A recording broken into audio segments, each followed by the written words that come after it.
many churches they don't have meetings for married couples.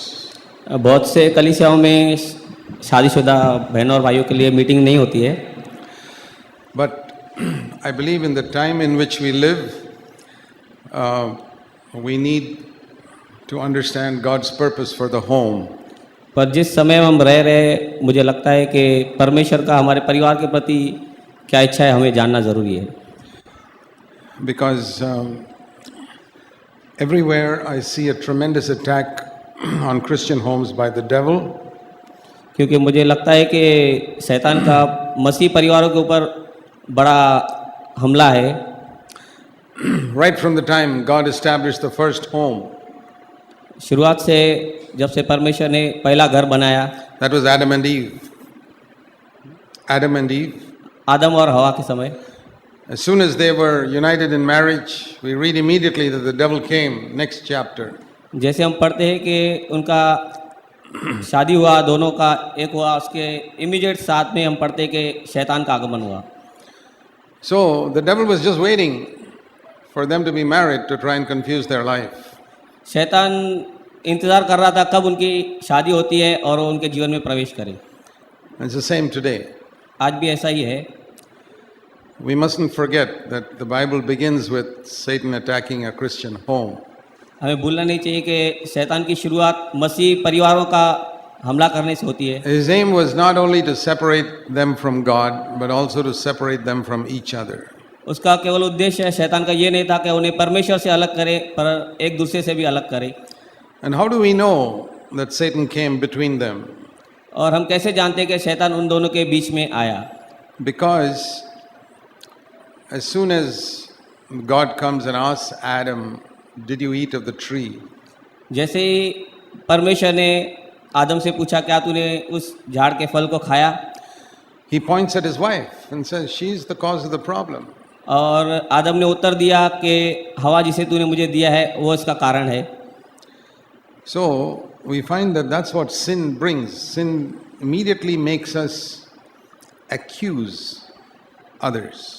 और इसी तरह हम देखते हैं कि पाप हमें दूसरों को दोष करने के लिए कार्य करता है। And that tendency to accuse the wife or accuse the husband has come down through all these 6,000 years. और इन 6000 सालों में ये धारणा पत्नी का पति को और पति का पत्नी को दोष लगाने का आरंभ हुआ है। And if we say that Jesus has saved us from sin, और अगर हम ये कहते हैं कि यीशु मसीह ने हमें पाप से बचाया है, we have to ask ourselves whether Jesus has saved us from this poison of accusing one another. तो हमें ये देखना है कि परमेश्वर यीशु मसीह ने हमें इस जहर से, एक दूसरे को दोष लगाने वाले जहर से बचाया है क्या?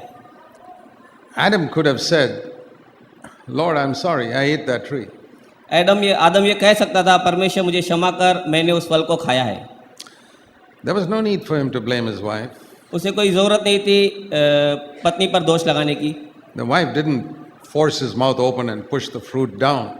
हवा ने उसे ज़बरदस्ती नहीं किया था मुंह खोलकर उसे फल खिलाने के लिए। So what is the need to say, my wife gave the fruit? तो ये क्या ज़रूरत था कि ये कहना कि हवा ने मुझे बहका दिया? But then we see something of the evil of Satan's nature. यहाँ से हम देखते हैं कि शैतान का जो बुरा दुष्ट स्वभाव है, That we're not able to see our own fault initially, कि हम शुरुआत में अपना दोष नहीं देखते, even when standing before God. जबकि हम परमेश्वर के सामने खड़े रहते हैं तभी भी।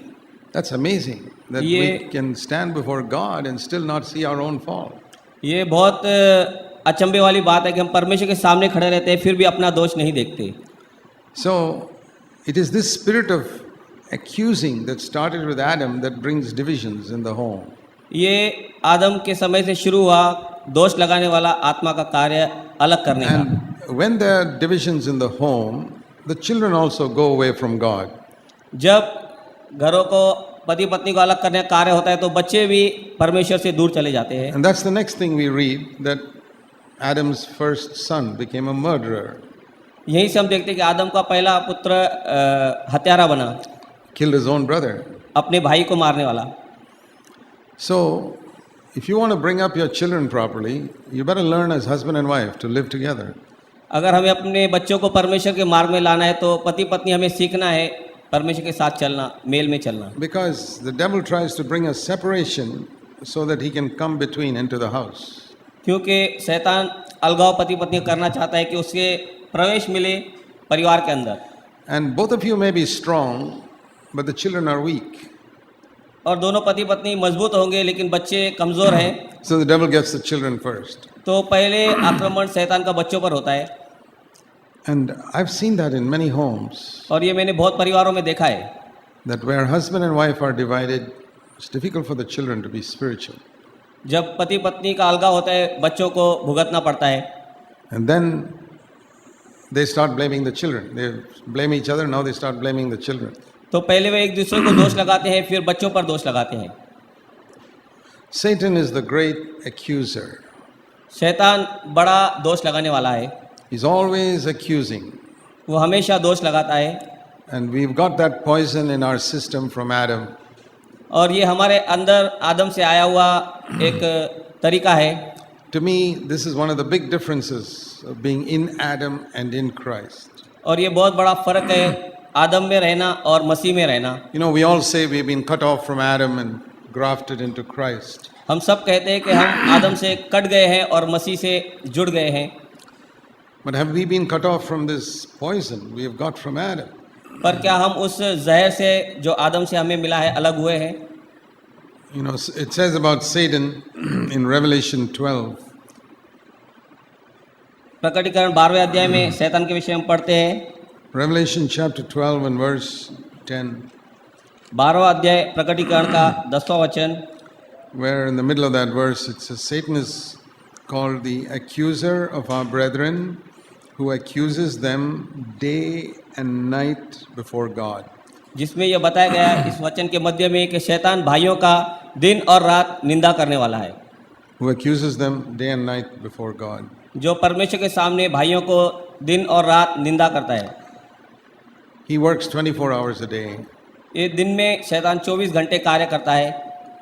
And you know, he may tell a lie to us, but he can't tell a lie to God.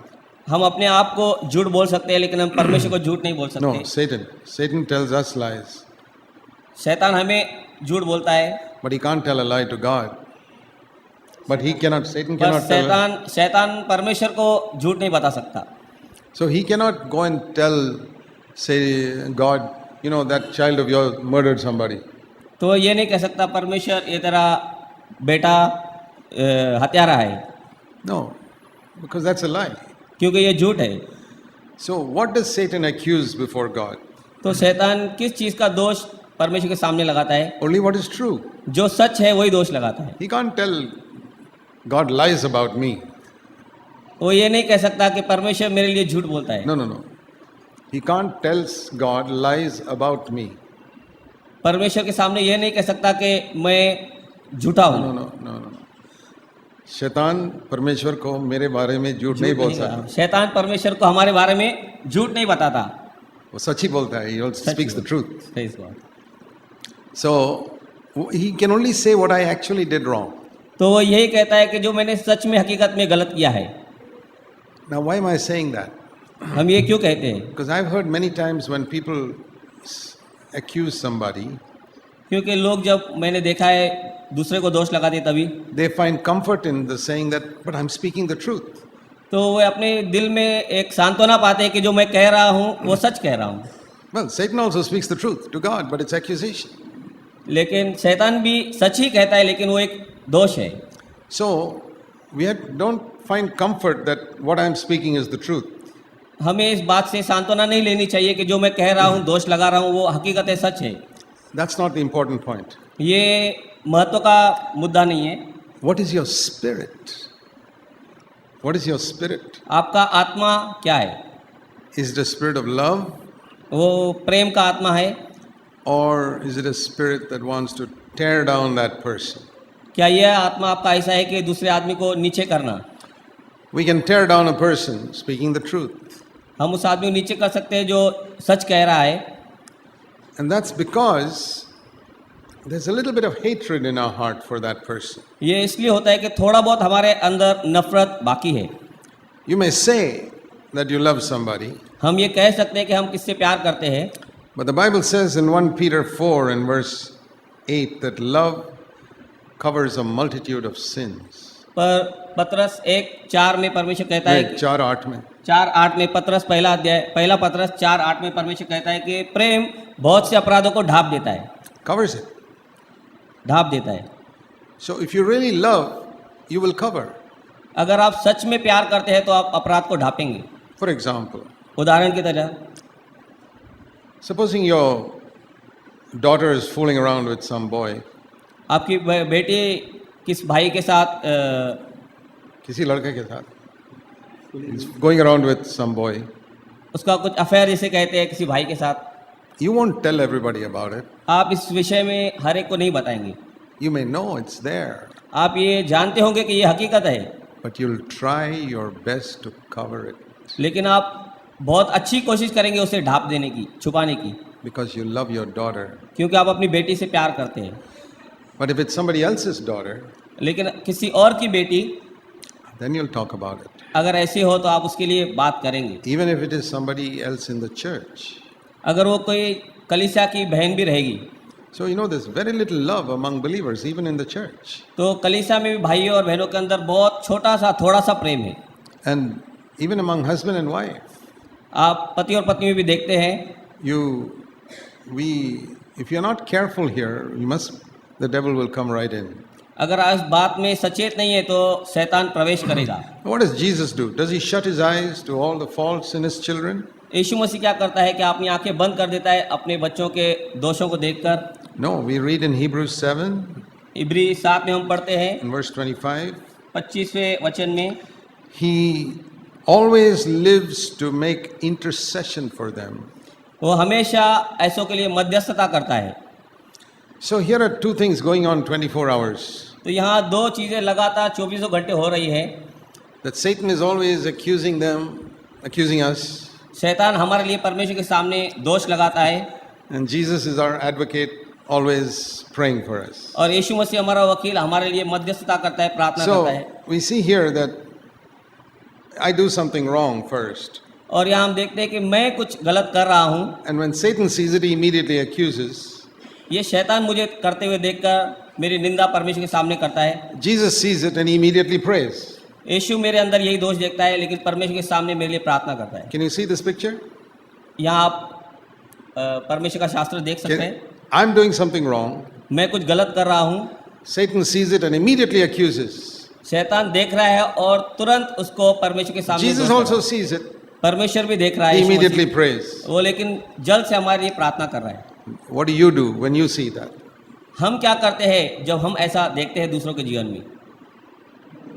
You know the answer.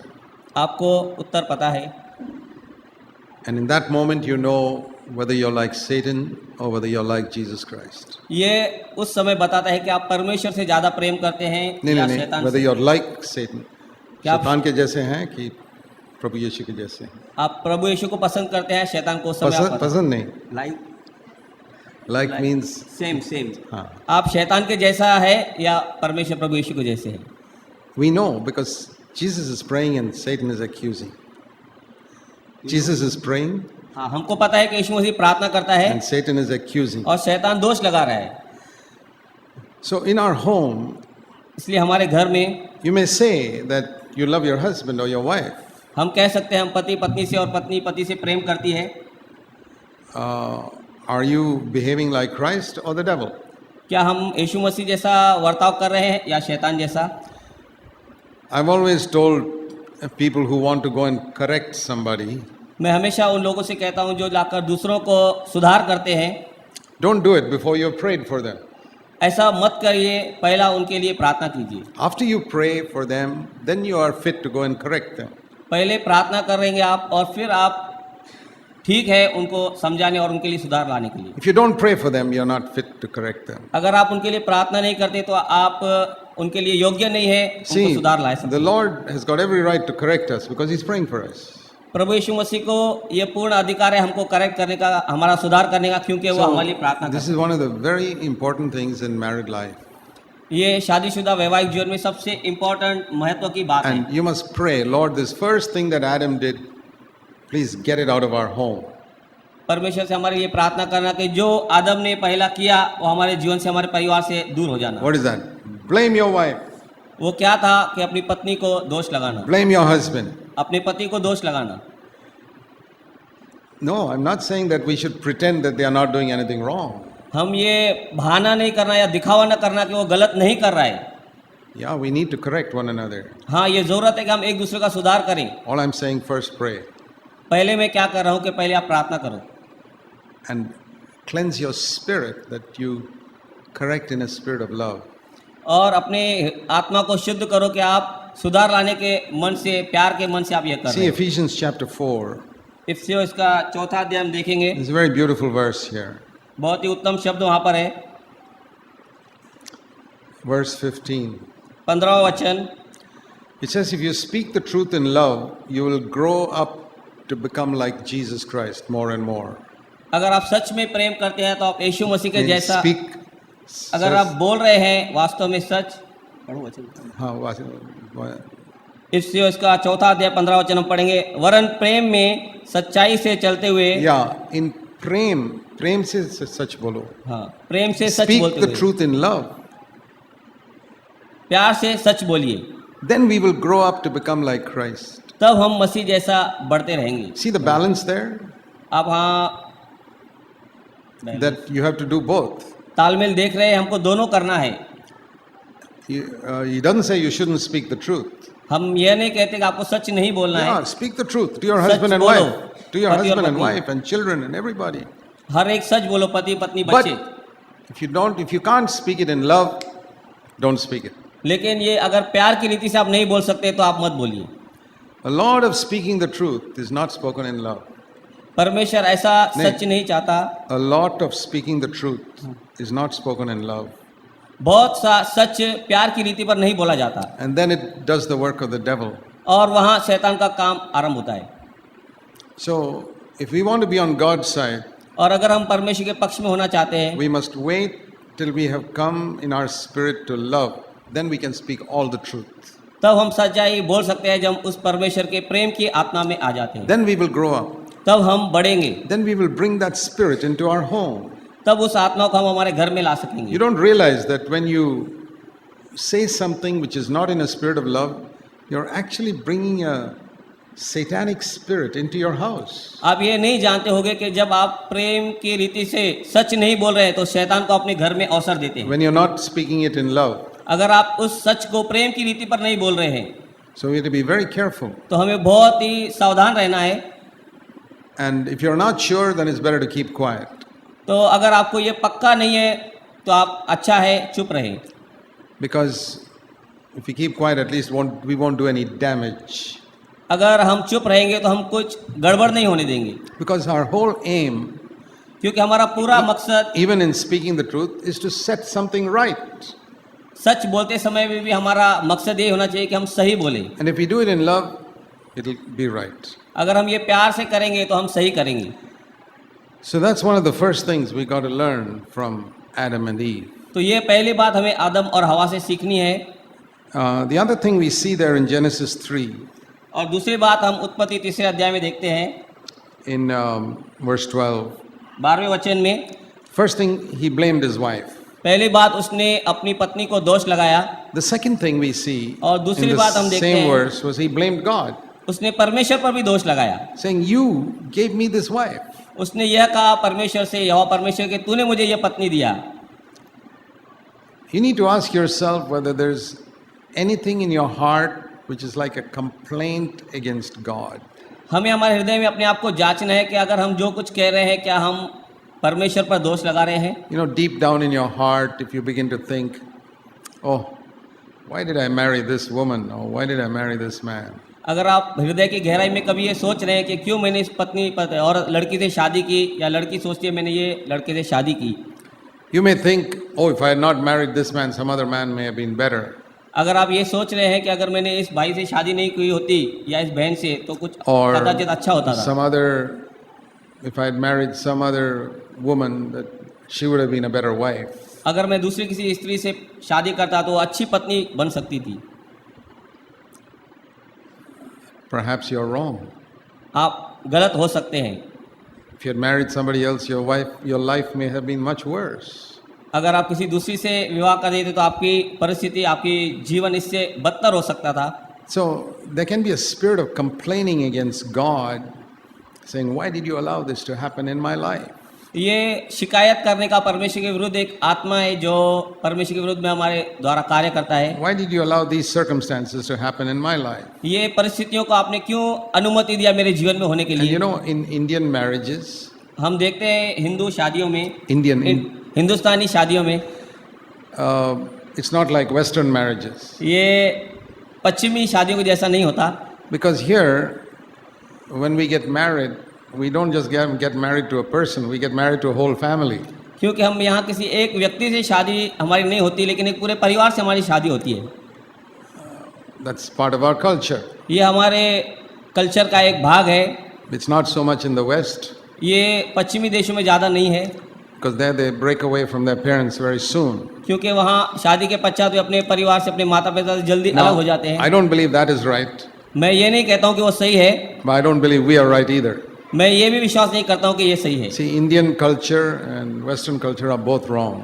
Hindustani culture और पश्चिमी कल्चर दोनों गलत हैं। Christian culture is somewhere between these two. मसीही culture ये दोनों के बीच में है। We see the example in Jesus. ये हम यीशु मसीह में उदाहरण देख सकते हैं। The Bible says that when we get married, we have to be detached from our parents. परमेश्वर का वचन ये कहता है कि जब हम शादी करते हैं हमारे परिवार से, हमारे माता पिता से हमारा अलगाव होना है, So that we can get united to our partner. तो हम हमारे पत्नी से या पति से एक हो सकते हैं। And that's in Genesis 2:24. ये उत्पत्ति 2:24 में है। That you leave your father and mother and cleave to your wife. Leave your, verse 2:24. इस कारण पुरुष अपने माता पिता को छोड़कर अपनी पत्नी से मिला रहेगा। So you have to leave before you can join to your wife.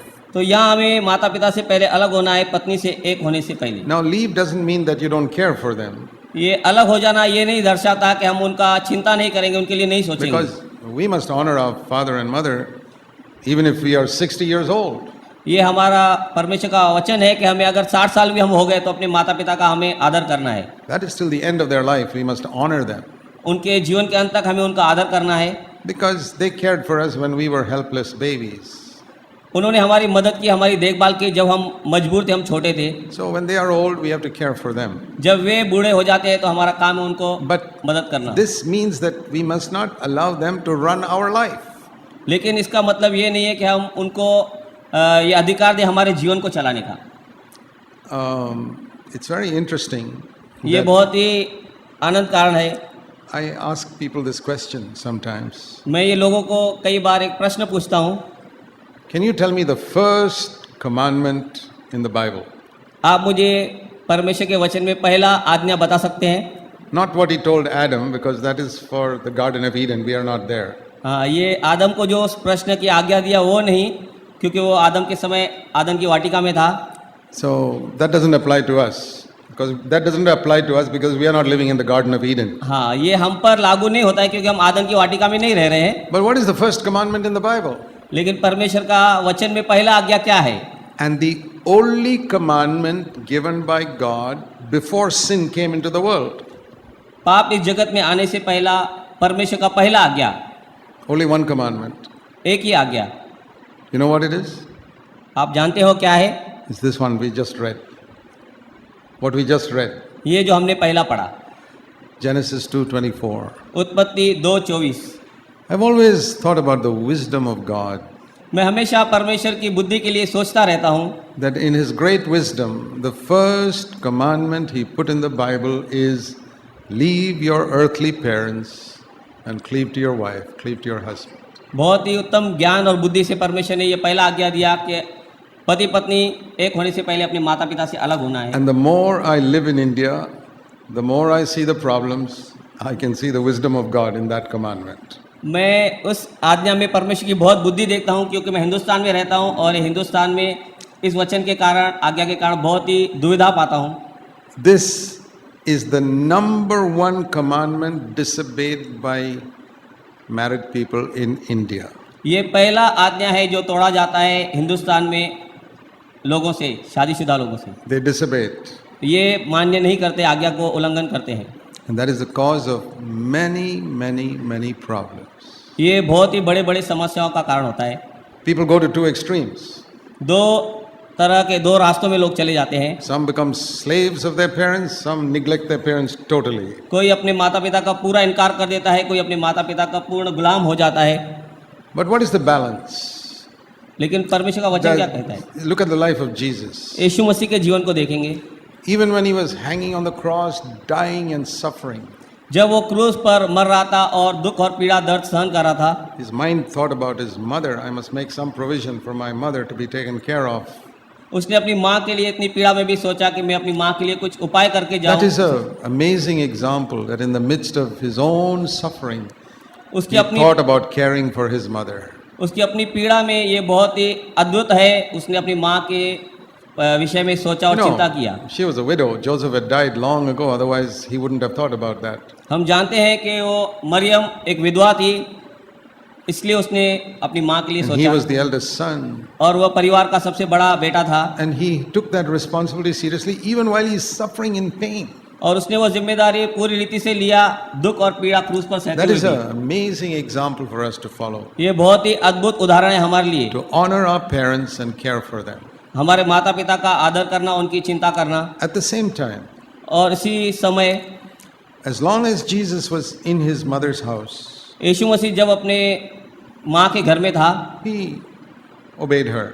वो उसकी आज्ञा पालन करता रहा। But the moment he left जब उसने उस क्षण से छोड़ दिया घर, and started his ministry उसकी सेवा उसने आरंभ की at Cana, कनान देश में, Cana, the marriage of Cana, Canaan जहाँ ब्याह का लिखा गया he है। told his mother, "What have I got to do with you? Don't interfere with my ministry." तब उसने अपनी माँ से उसका सुझाव पाते समय कहा, मुझे आप रुकावट मत कीजिए मेरी सेवा में।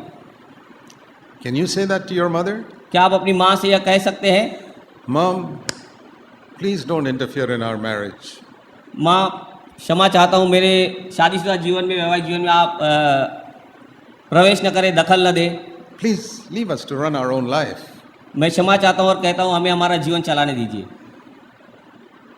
Dad, please leave us to run our own life. पिताजी हमें क्षमा कीजिए, हम हमारा परिवार घर हमें चलाने दीजिए। And if they argue with you, you can ask them one more question. अगर वे आपसे वाद विवाद करते हैं तो आप उनसे और एक सवाल कर सकते हैं, Mom, did you like it when your mother-in-law interfered in your life? Mummy आपको ये पसंद था जब आपकी सास आपके जीवन में हस्तक्षेप करती थी? Or Dad, और आपके ससुर जी, Dad, when your father-in-law tried to tell you to do something, did you like it? या पिताजी से आप पूछ सकते हैं क्या पिताजी आपको पसंद था जब आपके ससुर आपके वैवाहिक जीवन में दखल अंदाजी करते थे? See, Indian parents are very interfering type of parents.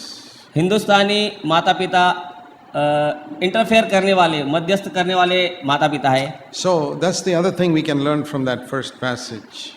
और ये हम पहले पैसे से सीख सकते हैं, Don't blame God for anything. किसी भी परिस्थिति के लिए परमेश्वर को दोष मत लगाइए। Don't wish that you had another husband or another wife.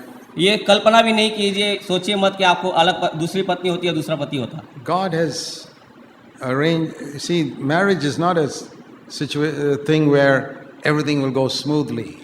शादी ऐसी जोड़ नहीं है, ऐसा व्यवहार चीज़ नहीं है कि बहुत चीज़ें आराम से सुख से चलेंगी। Our whole life is not like that. हमारा पूरा जीवन भी ऐसा नहीं है। God allows our life to be like that stormy sea, the lake of Galilee, where the boat was tossed around. परमेश्वर हमारे वैवाहिक जीवन को, हमारे पूरे जीवन को ऐसा होने देता है जैसा गलील में वह नाव समुद्र की लहरों में उबड़ खाबड़ हो रही थी। But the wonderful thing was Jesus was in the boat. लेकिन बहुत ही आनंद की बात थी कि यीशु मसीह उस नाव में था। We think that if Jesus is in the boat, there won't be any storm. और वो सोचते रहेंगे, हम सोचते रहेंगे यीशु मसीह हमारे नाव में है, कोई तूफान नहीं आएगा। There will be storm.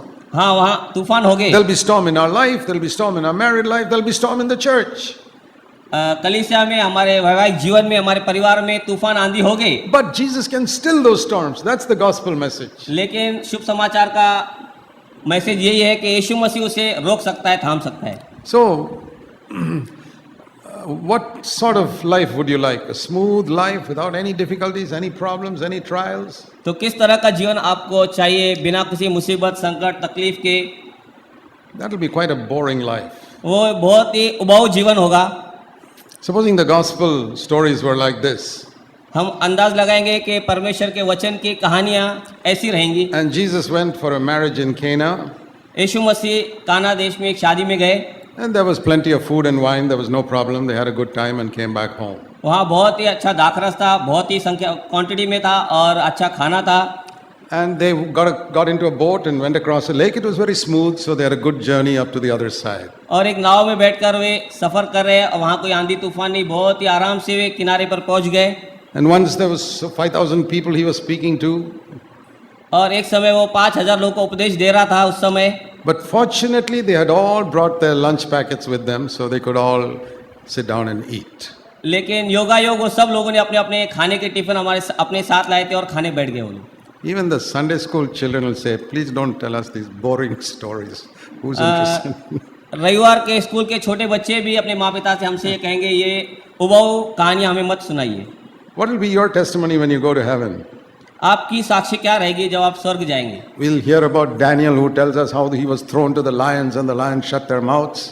ये ऐसा होगा कि किस तरह से दानियल शेर के पिंजरे में डाल दिया गया और कैसा वहाँ से उसका बचा हुआ. And how David killed Goliath, he'll tell us his testimony. और वहाँ गोलियत के दाऊद ने कैसा मारा उसकी टेस्टिमनी हमें बताई जाएगी. And they'll say, brother, sister, you tell us your testimony now. और वहाँ वे हमसे पूछेंगे, भाई और बहनों आपके जीवन का साक्ष्य बताइए. I prayed that I'll have no problems in my life. हम वहाँ उनसे हाथ जोड़कर कहेंगे कि हमारे जीवन में कोई भी तनाव तकलीफ कष्ट नहीं था. I never had any problem. मेरे जीवन में कुछ प्रॉब्लम समस्या नहीं थी. And when I did have one problem, I complained so much that God never gave me any more problems in my life. एक था कि मैं परमेश्वर से शिकायत करता था, मुझे कोई भी समस्या दुख पीड़ा नहीं दीजिए. I don't want a testimony like that. मैं ऐसा साक्षी नहीं चाहता हूँ. I want a testimony where I can tell hundreds of stories of all types of things that happened in my life, and by the grace of God, I overcame all of them. मैं ऐसा साक्ष्य चाहता हूँ कि मैं बहुत सी हजारों सौ कहानियाँ ऐसा रहे मेरे जीवन में परिस्थितियाँ जिनमें मैं विजयी हुआ और परमेश्वर की महिमा किया. Think if you had a very difficult mother-in-law. सोचिए अगर आपको बहुत ही तकलीफ और कष्ट देने वाली एक सास है. You tell people in heaven, boy, you should have seen the mother-in-law I got. और आप स्वर्ग में ये साक्षी देने पाओ कि आप कदाचित मेरी सासू से बर्ताव में आते. Conquered her by love. लेकिन मैंने उसे प्रेम से जीत लिया. I decided that Jesus is more powerful than the devil. मैंने ये देखा कि यीशु मसीह शैतान से बहुत ही शक्तिशाली है. What a testimony that will be. ये साक्ष्य कैसी होगी? I'm not saying we should be foolish. मैं ये नहीं कहता मूर्ख होना चाहिए. But each situation may be different. पर हर परिस्थिति अलग हो सकती है. We need a lot of wisdom. हमें बहुत ही बुद्धि चाहिए. But what I want to say is this. मैं ये कहना चाहता हूँ. To me, every situation is a test. Who is stronger, Christ or the devil? मेरे लिए हर एक परिस्थिति ये निर्णायक होती है कि कौन ताकतवर है, यीशु मसीह या शैतान. When people do something wrong to you, अगर कोई लोग आपसे साथ गलत बर्ताव करते हैं, supposing they accuse you falsely, अगर वो गलत झूठ मूठ आपको दोष लगाते हैं, who are they serving? किसकी वो सेवा कर रहे हैं? Christ or the devil? यीशु मसीह की या शैतान की? Definitely they are serving the devil if they accuse you falsely. अगर आपको वो झूठ मूठ दोष लगा रहे हैं तो वो शैतान की सेवा कर रहे हैं. See, as I've been serving the Lord now more than 40 years. अगर मुझे 40 साल हुए मैं यीशु मसीह की सेवा कर रहा हूँ. And I know the devil hates me like anything. और मैं ये जानता हूँ कि शैतान मुझे बहुत ही नफरत करता है. But I'm not afraid of him. पर मैं उससे डरता नहीं हूँ. But because he hates me so much, he gets all types of people to accuse me of all types of wrong things. और जब वो false things. जब मुझसे जलता है, शत्रुता रखता है, तो मेरे जीवन में सब झूठे लोग और ऐसे परिस्थितियां वो बनाता है. But what's he getting angry with them? पर क्या वो उनसे क्रोधित है? I don't get angry with them. क्या मैं उनसे कभी क्रोधित नहीं होता? I say this is the devil. मैं यह कहता हूँ कि वो शैतान का कार्य है. I want to now prove that Christ is greater than the devil. अब यह मुझे सिद्ध करना है, प्रमाणित करना है कि यीशु मसीह शैतान से ज्यादा शक्तिशाली है. But most of the believers, पर बहुत से विश्वासी they don't prove that. ये सिद्ध नहीं करने पाते. That fellow serves the devil. ये भाई शैतान की सेवा कर रहा है. They also serve the devil and hit back. वे भी उसके रिटर्न में अपोज में उस शैतान का सेवा करते हैं. It's absolutely foolish. बिल्कुल मूर्खता है. See this lovely verse. यहाँ हम एक उत्तम प्यारा वचन देखेंगे, Romans chapter 12, रोमियो इसका 12वां अध्याय verse 21. 21वां वचन। He's talking about your enemies. If your enemy is hungry, feed him. If he's thirsty, give him something to drink. बुराई से न हारो, परंतु भलाई से बुराई को जीत लो। Yeah, verse 20. If your enemy is hungry, feed him. 20वां वचन, यदि तेरा शत्रु भूखा हो तो उसे खाना खिला। overcome evil with good. बुराई को भलाई से जीत लेना। Which is stronger, किससे ज्यादा, किसमें ताकत है, evil or good? अच्छाई या बुराई? Satan says evil is stronger. शैतान कहता है बुराई ताकतवर है, We say no, यीशु कहता है नहीं। Christ is हम कहते हैं stronger. नहीं, यीशु मसीह ताकतवर है, good is stronger. अच्छाई ताकतवर है। The devil says prove it. और शैतान कहता है ये सिद्ध करके Okay. दिखाओ, I'm going to prove it. और मैं इसे सिद्ध करके See, दिखाऊंगा। we must be in the place where nothing can take us out of love. Nothing can remove love from our hearts. इन दिनों में हम देखेंगे कि कोई भी चीज हमारे हृदय से प्यार को नहीं निकालने पाएगी। This is the real proof of being filled with the Holy Spirit. ये सच्चा प्रूफ है पवित्र आत्मा से भरा रहने का। That nobody can bring me out of love. कोई भी मुझे प्रेम से अलग नहीं कर सकता। Love must be my permanent address. प्यार मेरी हमेशा की एक एड्रेस होनी चाहिए, That I'm always there. कि मैं हमेशा वहाँ हूँ। I'm never going to shift from there. मैं इस प्यार से कभी भी मेरा पता अलग नहीं करने वाला हूँ। If I make a mistake, अगर मैं गलती करता हूँ, I say, Lord, I'm sorry. मैं परमेश्वर से कहता हूँ If मुझे I've क्षमा कर। hurt somebody, I say, I'm sorry. मैं किसको सुनता हूँ, मैं किसको दुखाया है, मैं परमेश्वर से क्षमा मांगता हूँ। See, that's the other thing we must learn as husband and wife to ask forgiveness from each other. ये दूसरी बात है, हम सीखते हैं कि पति पत्नी एक दूसरे से क्षमा मांगे। We must see that sin, even a small one word that we speak, which is hurtful, is like a thorn coming into our foot. ये पाप, एक छोटा सा शब्द जो पाप का है, वो ऐसा रहता है कि हमारे पैर में जैसा एक कांटा चुभाया जाए। Now, if a thorn gets into your foot, how long will you wait till you take it out? अगर एक कांटा आपके पैर में चुभ जाए तो आप कितनी देर इंतजार करेंगे उससे निकालने के लिए? You won't even wait 5 seconds. 5 second भी आप उसका इंतजार नहीं करेंगे। Whatever work you're doing, you'll stop जो भी आप काम करते रहेंगे वही रोक देंगे, and say, I've got to take that out first, otherwise it'll destroy my foot more. और आप ये कहेंगे कि इसे मैं अभी निकाल दूंगा, नहीं तो ये मेरे पैर को नाश कर देगा। When you hurt somebody, लेकिन आप ये किसको अगर आप दुखी करते हैं, खेदित करते हैं, you have hurt him with your words, आपके शब्दों से किसको आप घायल करते हैं, but you have hurt your own conscience much more. आपने अपने हृदय को, अपने विवेक को ज्यादा ठेस पहुंचाई है। See, when people call Jesus Beelzebul, prince of devils, जब यीशु को लोगों ने शैतान और शैतान का राजा कहा, सेना का, did it hurt Jesus? क्या ये बात से यीशु मसीह को दुख हुआ, खेद हुआ? You couldn't hurt him. ये उसे खेद नहीं कर सका। You cannot hurt Jesus. ये यीशु मसीह को खेदित नहीं कर They सकता। hurt themselves. उन्होंने खुद को खुद दुखी किया। If people call me the devil, they're not going to hurt me. अगर लोग मुझे शैतान कहते हैं, मुझे नहीं दुख पहुंचाते, They hurt themselves. वो खुद को दुख पहुंचाते हैं। Anybody who tries to hurt me is actually hurting himself. अगर कोई मुझे दुख देना चाहता है, वो खुद को दुख देता है। So when you say something which hurts somebody, actually you've hurt yourself. अगर आप कहते हैं और किसको दुख होता है तो वास्तव में आपने Now, खुद को दुखी कर दिया a है। thorn has got into your foot, a bad conscience. A bad conscience is like a thorn in your foot. हाँ, बुरा विवेक एक ऐसा है कांटे के जैसा अपने पैर में। How long are you going to wait till you take it out? अगर आप उसे निकाल नहीं देते, कितना देर आप इंतजार करेंगे? You must go immediately आप तुरंत उसे निकाल देंगे। and ask the Lord to forgive you परमेश्वर से प्रार्थना करो आपको क्षमा करें। and go to your husband or wife and say, I'm sorry, please forgive me. अपने पति और पत्नी के पास जाओ और कहो मुझे क्षमा कर। That in my anger I said that. मेरे क्रोध में मैंने यह कह दिया, I'm sorry, it was my mistake. मेरी ये गलती है, मैं क्षमा चाहता हूँ। Then you don't allow the devil to come into your home. और आप अनुमति नहीं देते और मौका नहीं देते शैतान को अपने घर में आने And at का। the same time, your conscience will not be destroyed. और आपका विवेक भी नाश नहीं होगा And your relationship in the home is restored. और आपका संबंध पति पत्नी का घर में वापस जुड़ जाता है। But if you leave that thorn there, अगर आप वो कांटा वहीं पर छोड़ देते हैं it'll get infected and it'll become pus around it and kill your conscience. और आपके विवेक को वो घायल करता रहेगा, वहाँ बीमारी उत्पन्न करेगा और नाश करेगा। So as soon as you're aware, you must ask for forgiveness. और जैसे आपको पता चलता है, आप क्षमा तुरंत मांगना चाहिए। The second thing is that we must forgive also quickly. और दूसरी बात, हमें तुरंत क्षमा भी करना चाहिए। You know, sometimes if your husband or wife comes and asks for your forgiveness, कभी हम देखते हैं कि पति पत्नी हम क्षमा मांगने को जाते हैं sometimes we can act very proud and big. और हम बहुत ही घमंड में और महान बन के एक्ट करते हैं, वर्ताव करते हैं, We act as though, well, I'm not going to forgive you so quickly.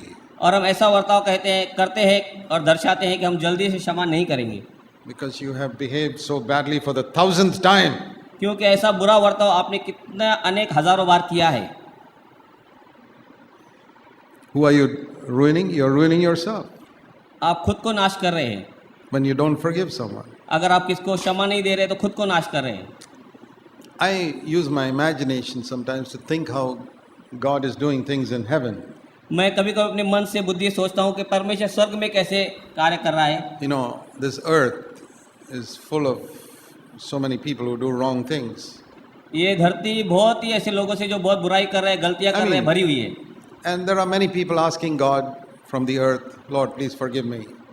और कितने लोग हैं यहाँ धरती से परमेश्वर से प्रार्थना कर रहे हैं, परमेश्वर मुझे क्षमा कर। So many. If you think of in one day, how many people are, the millions of people are saying, Lord, please forgive me, forgive me, forgive me. हम कल्पना करेंगे कितने लाखों लोग दिन में प्रार्थना करते हैं, परमेश्वर से क्षमा मांगते हैं। Even unbelievers. अविश्वासी भी, Oh God, forgive me. ओ परमेश्वर मुझे क्षमा कर।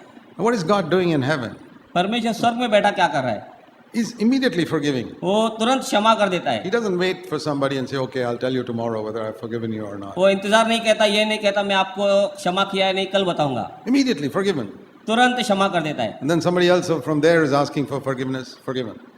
वहां से कोई क्षमा मांग रहा है, And जल्दी क्षमा कर the दिया। other side of the earth, somebody is asking forgiveness, forgiven. धरती के इस कोने से इस जगह से कोई क्षमा मांग रहा है, तुरंत क्षमा कर दिया। I use my imagination to think what is God is doing all the time. ये मैं कल्पना में सोचता हूँ परमेश्वर वहां बैठकर क्या कर रहा है। You know what he's doing? आप देखते हैं क्या कर रहा है परमेश्वर? He's saying, forgiven, forgiven, forgiven, forgiven, forgiven, forgiven, forgiven. That's what he's doing all the time. हर समय वो क्षमा किया, क्षमा किया, क्षमा किया, ये कह रहा है All the time. हर समय। What about tomorrow? तुम्हारा कल के लिए क्या? Forgiven, forgiven, forgiven. This he's doing all the time. पूरे समय वो ये कह रहा है क्षमा किया, क्षमा किया, क्षमा किया। Many of us say, Lord, I want to be like you. हम बहुत कहते हैं और कहते हैं परमेश्वर हमें आपके जैसा बनना है। Why not be like him in this area? इस क्षेत्र में हम उसके जैसा क्यों नहीं बन रहे? As soon as somebody asks forgiveness, forgiven, sure. कोई आपसे क्षमा मांगता है, तुरंत आप क्षमा कर दो। Okay, 1 minute later they do the same thing again. 1 minute later, 1 minute बाद में वही गलती वो दोहराता है, forgiven. क्षमा कर दीजिए। After 1 minute, again the same thing, 1 minute के बाद वैसी गलती क्षमा कर दिया। forgiven. If you want to be like God, आपको अगर परमेश्वर के जैसा बनना है, be rich in mercy. दया में धनवान हो जाइए। It's the most important area for us to be rich. हमारे लिए यह धनवान बनने का बहुत बड़ा क्षेत्र है, दया करना। I remember once one married couple came to see me. They were not from our church, from some other church. दूसरे किसी कलीसिया से एक पति पत्नी मुझसे मिलने आए। I didn't know them. They had read some book of mine. मैं उन्हें नहीं जानता, उन्होंने मेरा कोई पुस्तक पढ़ा था। They came rushing into my house one day. वे दौड़ते हुए मेरे घर में आए एक They दिन। said, Brother Zach, we got to catch a train in a few minutes. भाई हमें तुरंत ट्रेन पकड़नी है थोड़े समय में। Can you give us some quick advice for our married life? हमारे वैवाहिक जीवन के लिए क्या एक सलाह हमें दे सकते हैं आप? They didn't even sit. वे बैठे भी नहीं, They have to rush. उनको घाई था। I said, okay.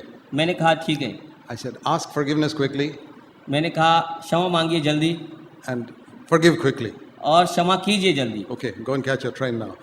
अभी जाइए, आपका ट्रेन पकड़िए, You'll have a very happy married life. आपको बहुत ही आनंदित वैवाहिक जीवन मिलेगा।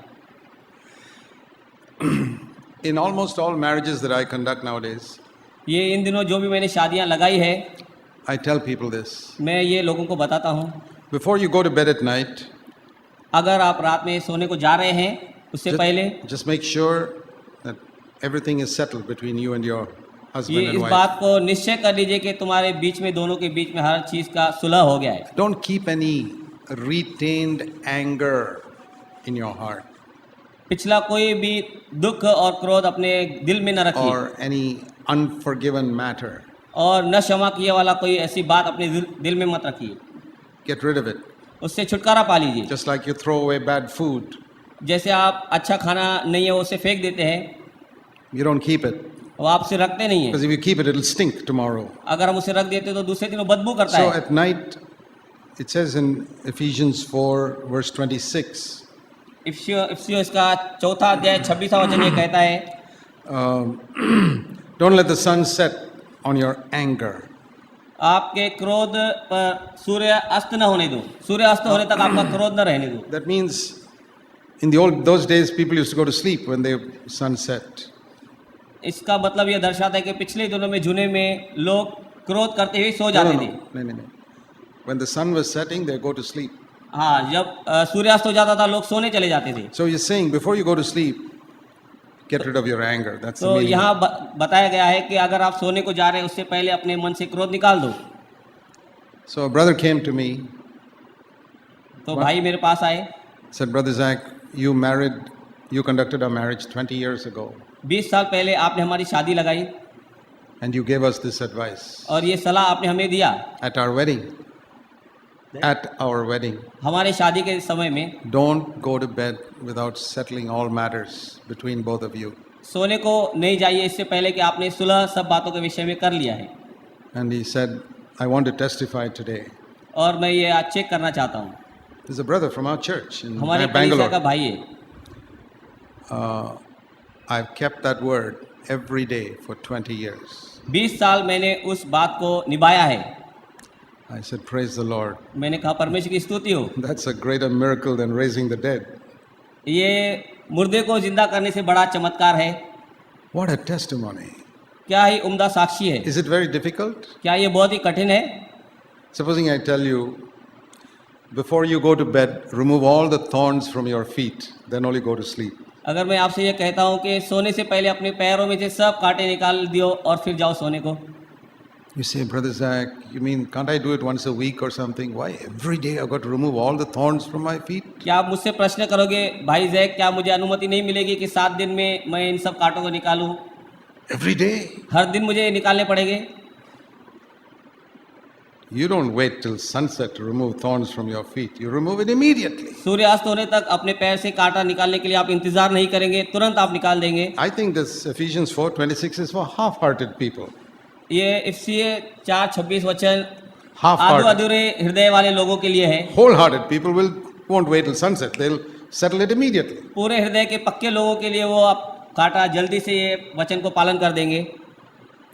These are the little things which the devil brings in to ruin a marriage. ये छोटी सी बातें हैं जो शैतान हमारे जीवन में लाकर हमारे वैवाहिक जीवन को नाश करता है। What is the opposite of accusing and criticizing people? लोगों को दोष लगाना, उनकी निंदा करना, इसके विपरीत उल्टा क्या है? That is learning to appreciate people. ये सीखना है लोगों की प्रशंसा करना। Now, I want to read you something from the Bible. मैं आपके लिए कुछ परमेश्वर के वचन से पढ़ूंगा। You will think it is from some Hindi movie. आप ये ऐसा सुनेंगे जैसे कोई हिंदी पिक्चर में से सुनाया जा रहा है। It's not a Hindi movie. ये हिंदी मूवी नहीं है। How beautiful you are, my darling. How beautiful you are. मेरी सुंदरी तो कितनी सुंदर है। Song of Solomon, chapter 2, verse 15. श्रेष्ठ गीत सोलोमन का पढ़िए, chapter 2.